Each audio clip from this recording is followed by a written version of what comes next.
आप सभी को मेरा नमस्कार और आशा है कि आप सब खुश हैं, प्रभु में आनंदित हैं या प्रभु को जानते हैं, नहीं जानते। मेरी ऐसी आशा है कि आप प्रभु को जानते हैं। बीमारी हमारे जीवन का एक हिस्सा बन जाती है। जब हम जन्म लेते हैं और बढ़ते हैं तो तरह तरह की बीमारियां हमारे जीवनों में आती हैं। कभी बुखार आता है, कभी मलेरिया होता है, तो कभी चोट लगती है, तो कभी दिल की बीमारी हो जाती है, तो कभी अलग अलग प्रकार की बीमारियां हमारे जीवनों में आती हैं। और फिर हम उसको ठीक करने के लिए डॉक्टरों के पास जाते हैं और होपफुली हम ठीक हो जाते हैं। अच्छा, सबसे बड़ी वाली जो बीमारी अगर हम सोचें, जो रोग के बारे में सोचें, वो कोरोना जो हुआ था, आप जानते हैं 1.5 साल पहले उसने कईयों को, हजारों लोगों की जान ले लिया एक वायरस की वजह से। खैर, मैं उसके बारे में तो बात नहीं कर रहा हूँ, लेकिन एक और बीमारी के बारे में बात कर रहा हूँ जो मैंने आज न्यूज़ में देखा और उसी को मैं आज आपके सामने रखने की कोशिश कर रहा हूँ। और ये जो बीमारी है, ये दिमागी बीमारी है, मानसिकता की बीमारी है, मानसिकता दिमागी बीमारी है। और इसमें जब दिमाग में ये बीमारी लग जाती है तो हमारा दिमाग ठीक से काम नहीं कर सकता है और ना करता है। इस बीमारी का नाम है एटैक्सिया। जी हाँ, पता नहीं आपने कभी ये नाम सुना है कि नहीं, लेकिन यहाँ पर हम देखते हैं कि एटैक्सिया इस बीमारी का नाम है। और ये बीमारी जो है, जो हमारे दिमाग में हो जाती है, वो इस स्लाइड में आप देख रहे हैं कि मैंने यहाँ पर ब्रेन का पिक्चर लगाया है, दिमाग का पिक्चर लगाया है, और उस दिमाग के पिक्चर के नीचे की तरफ मैंने लाल कलर से उसको सर्कल किया है, निशान बनाया है लाल कलर से। और उसके अंदर जो काला सा आपको दिखाई दे रहा है, वहाँ पर इसका प्रभाव होता है। और ये एटैक्सिया जो है, ये विशेष करके हमारे संतुलन से संबंध रखता है। ये जो काले रंग का जो आप देख रहे हैं यहाँ पर, वो भाग, वो दिमाग का वो भाग जो संतुलित हमारे पूरे जीवन को, पूरे शरीर को संतुलित करता है। और जब इसमें ये बीमारी लग जाती है, एटैक्सिया, तो वो व्यक्ति अपने आप को संतुलित नहीं कर पाता है। अब जैसे कि उदाहरण के रूप में, अगर जिसके ये बीमारी लगी है तो वो ठीक से चल नहीं पाता है। एक पाँव एक तरफ जाएगा, दूसरा पाँव दूसरी तरफ जाएगा। मतलब दिमाग अलग अलग तरीके से अलग अलग पाँव में काम करता है।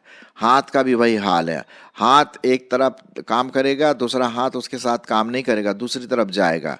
मतलब एक तरह से जैसे लड़खड़ाने वाली बात यहाँ पर हम देखते हैं। उसको चलने फिरने, लिखने में, बोलने में, और जो भी दिमागी जो बातें हम करते हैं जिसमें संतुलन बहुत आवश्यक है, वो बिगड़ जाता है। और उसकी वजह से वो व्यक्ति ऐसा दिखता है जैसे कि आपने देखा होगा जो शराब पीते हैं ना, आपने देखा होगा किस प्रकार से वो लड़खड़ाते हैं, अपने आप को संतुलित नहीं कर पाते हैं और वो गिर से जाते हैं। ये व्यक्ति जिसको ये बीमारी लगती है, एटैक्सिया, वो भी उसी प्रकार से होता है। क्योंकि दिमाग, उसका जो निचला का भाग का जो दिमाग है, जो काला सा मैं आपको दिखा रहा हूँ यहाँ पर लाल कलर के अंदर, उसमें वो संतुलन की कमी आ जाती है और उसकी वजह से वो लड़खड़ाने लगता है और अपना काम ठीक तरह से नहीं कर पाता है। और स्वाभाविक है कि इससे बड़ा उसको निराशा होती है, दुख होता है कि यार अब मैं क्या करूं। क्योंकि जो सामान्य जो कार्य है जो दिमाग से हम करते हैं, वो उसके साथ नहीं होता है। हालांकि मैं आपको ये भी बता दूं कि ये जो बीमारी है बहुत कम लोगों में पाई जाती है। समझ लीजिए 1% आबादी की 1% लोगों में ये बीमारी पाई जाती है। तो बहुत कम लोग हैं, लेकिन हैं, ऐसे लोग हैं जो इस बीमारी से ग्रस्त हैं। और इस बीमारी का नाम, जैसे मैंने कहा, एटैक्सिया कहला जाता है, जो हमारे संतुलन को पूरी रीति से बिगाड़ देती है। और ये एक प्रकार की शारीरिक कमजोरी है। हो सकता है डीएनए या जो भी शरीर में बनता है माँ के पेट में, वहाँ कुछ गड़बड़ी की वजह से ये बीमारी यहाँ पर आ जाती है। और पता नहीं, इसका कोई उपचार अभी तक तो नहीं है। अभी तक डॉक्टरों ने, साइंटिस्ट लोगों ने कोई ऐसा उपचार नहीं निकाला, लेकिन हो सकता है कि आने वाले समय में इसका कोई दवाई या उपचार निकाल ला। ये है एटैक्सिया, एक दिमागी बीमारी, है ना। अब इस दिमागी बीमारी से मैं एक और दूसरी बीमारी की ओर आपका ध्यान आकर्षित करता हूँ, और वो है हमारा दिमाग, हमारा मस्तिष्क, हमारा मन एक रोग से ग्रसित है, और वो है पाप। जी हाँ, आपने ठीक सुना। मैं आपको ये भी बता दूं इससे पहले कि मैं आगे बढ़ूं इस विषय में, हम परमेश्वर का धन्यवाद दें कि हमारा दिमाग ठीक से काम कर रहा है। आपके पास एटैक्सिया की बीमारी नहीं है, आप ठीक तरह से चल रहे हैं, दौड़ रहे हैं, अपना काम कर रहे हैं, लिख रहे हैं, स्टडी कर रहे हैं, टेक्निकल काम हो या जो भी काम हो। देखिए, हम सब अपने दिमाग से ही इसमें सही तरह से काम करते हैं। तो आपको परमेश्वर को धन्यवाद देना चाहिए कि प्रभु धन्यवाद कि मेरा दिमाग ठीक तरह से काम कर रहा है। ठीक है ना। तो ये तो बड़े धन्यवाद वाली बात है। वो दिमाग जो परमेश्वर ने आपको और मुझको दिया है, और उसमें कोई बीमारी नहीं है, धन्यवाद हो। लेकिन जो बेचारे इससे ग्रस्त हैं, उनको ज़रूर इससे परेशानी है। तो हाँ, मैं कह रहा था कि हमारे दिमाग में एक और बीमारी है जो इस अटैक्सिया से भी बहुत खतरनाक है, कोरोना वायरस से भी बहुत खतरनाक है, और उसका नाम है पाप का स्वभाव, पाप की बीमारी, पाप का वायरस, जो हमारे दिमाग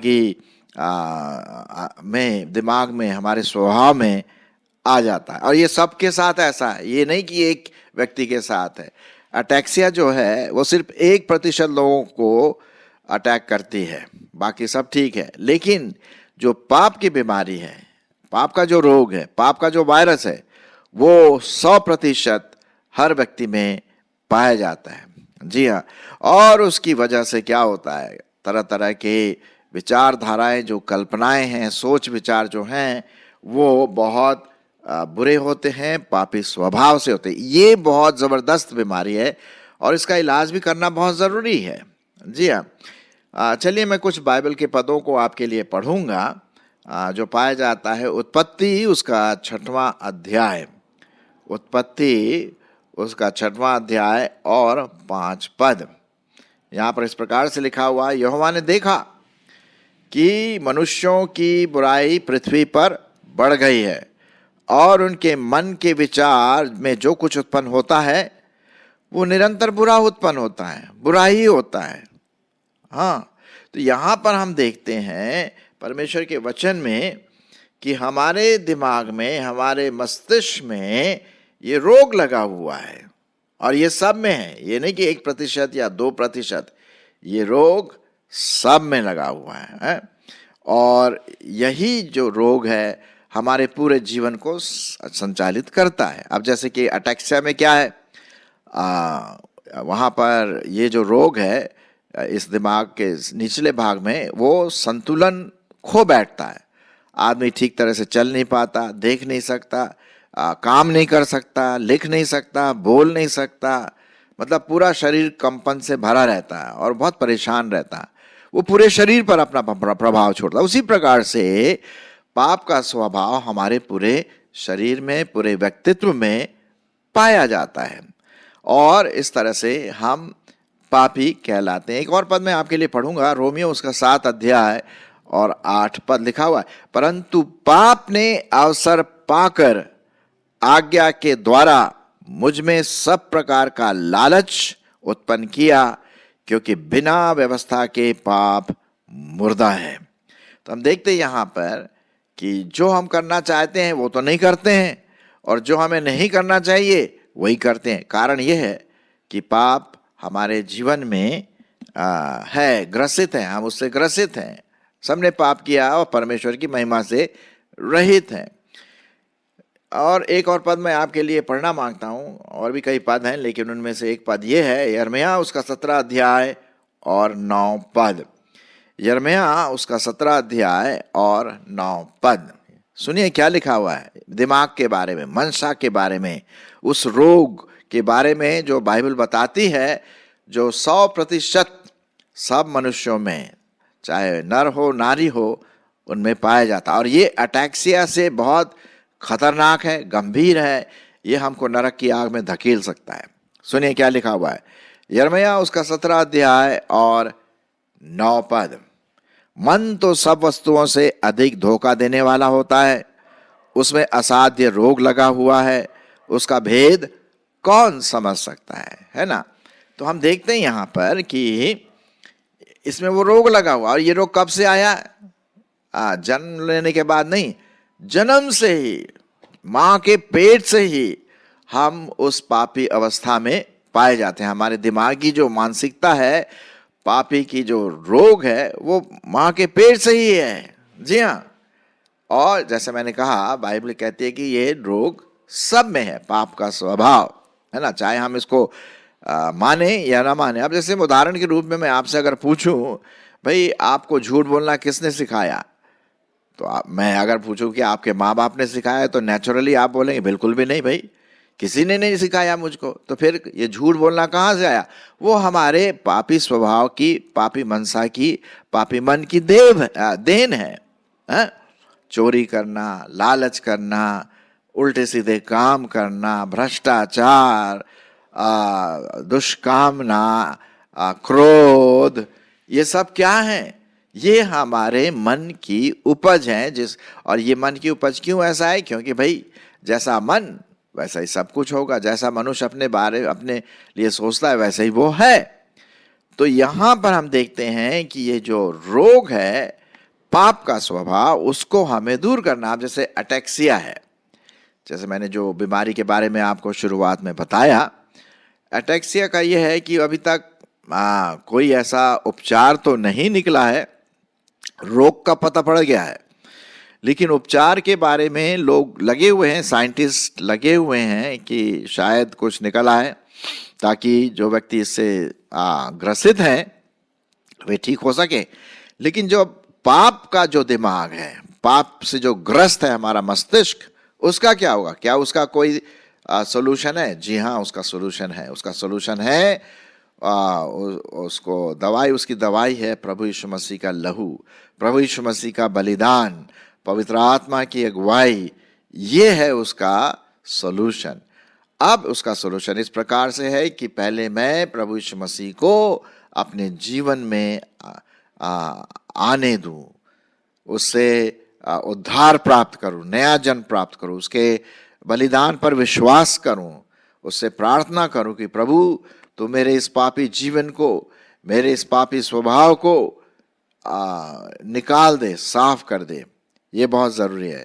तब क्या होगा? लिखा हुआ है, यदि हम अपने पापों को माने तो वह हमारे पापों को क्षमा करने और साफ करने में क्या है? विश्वास योग्य है। तो हमें प्रभु यीशु मसीह के पास आना है पूरी शुद्ध मनसा के साथ कि प्रभु तू मेरे जीवन को पवित्र कर, मेरे जीवन से पाप का स्वभाव निकाल दे। तब ये पाप का जो रोग है, वायरस है, ये हमारे जीवन से निकल जाएगा। और इसकी सिर्फ एक ही दवाई है, और कोई दवाई नहीं है आत्मिक रीति से। एक दवाई ये है, यीशु मसीह के बलिदान पर जो उसने किया 2000 वर्ष पूर्व, उस पर विश्वास करना, और ये विश्वास करना कि वो तीसरे दिन मुर्दों में से जी उठा और एक दिन फिर से आने वाला है। एक तो ये पहली बात। दूसरी बात कि मैं अपने मन को रोज नया करता चला जाऊं। इसके लिए मैं आपके लिए पढ़ूंगा रोमियो की पत्री, उसका 12वां अध्याय और उसका 1 और 2 पद।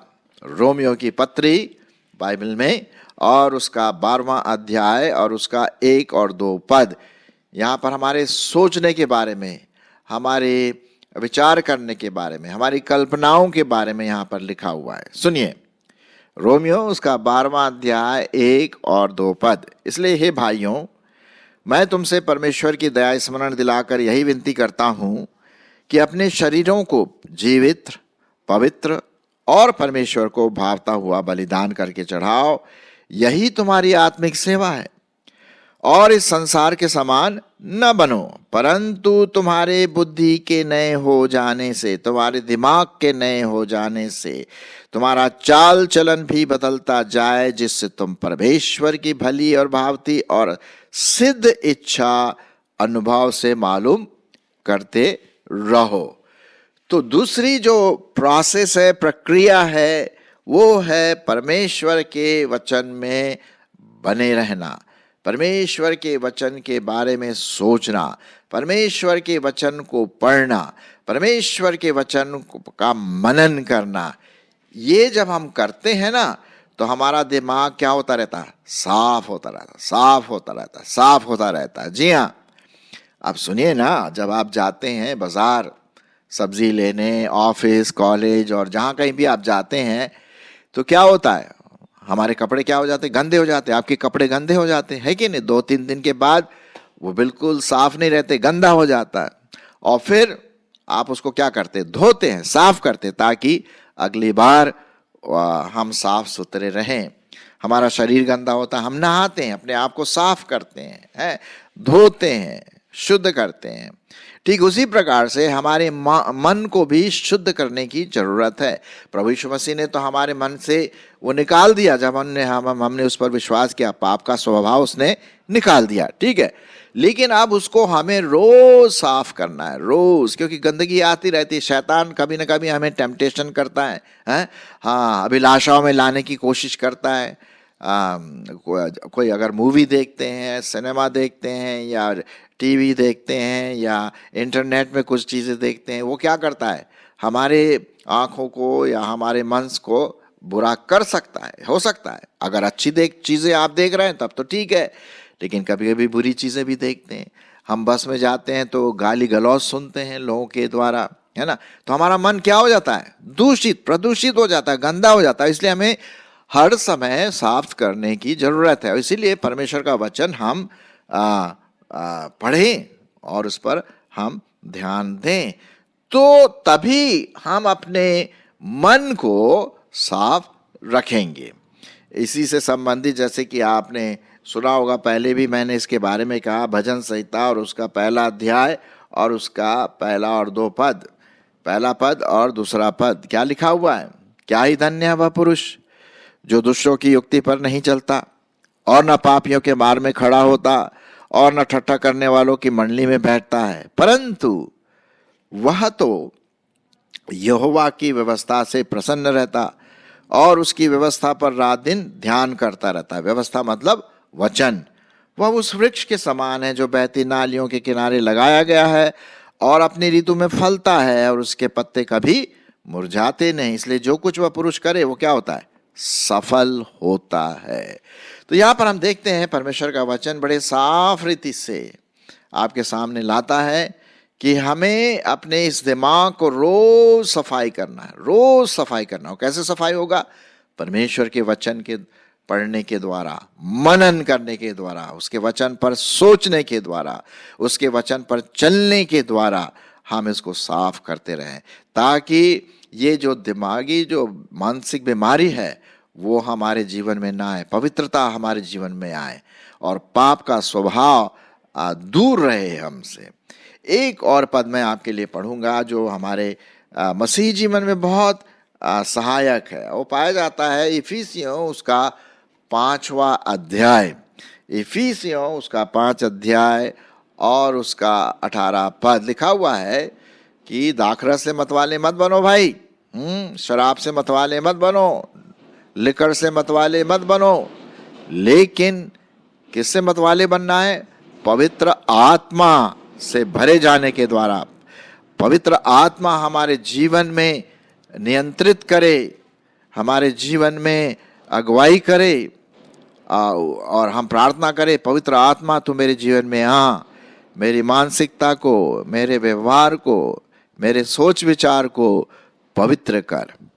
तो जब हम ऐसा करते हैं तो पवित्र आत्मा हमारे जीवन में कंट्रोल करता है, नियंत्रित करता है हमारे विचारों को, हमारे पूरे व्यवहार को। तब हमारा मानसिकता, हमारी जो दिमाग है, हमारा जो मस्तिष्क है, हमारा जो मन है, वो पवित्र आत्मा के द्वारा पवित्र होता चला जाता है और हम इस पाप की बीमारी से बच जाते हैं।